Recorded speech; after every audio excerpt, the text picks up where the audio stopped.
السعودية الهاربة رهف تعود للتغريد وتودع تايلاند بكأس من الشراب الأحمر. بلاد زوم، عين على الواقع. مرحبا بكم.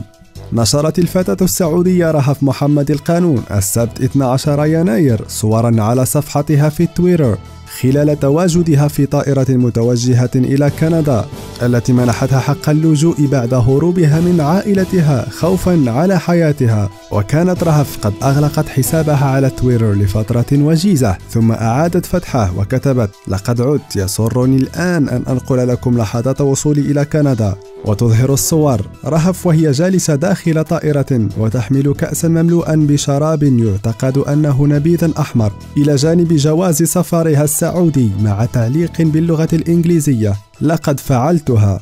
الأمر الذي استفز البعض من متابعيها وأثار جدلا كبيرا على موقع التواصل الاجتماعي.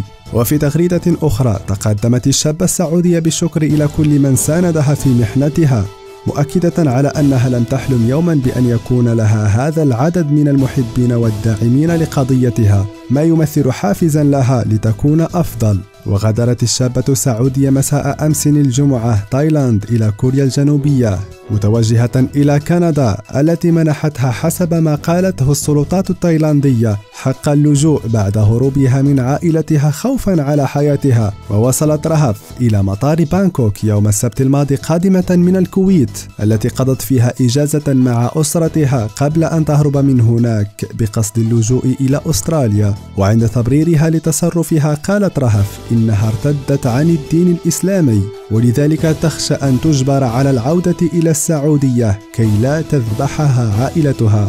نشكركم على طيب المتابعة، ولا تنسوا الاشتراك مع تفعيل الجرس ليصلكم كل جديد. بلاد زوم.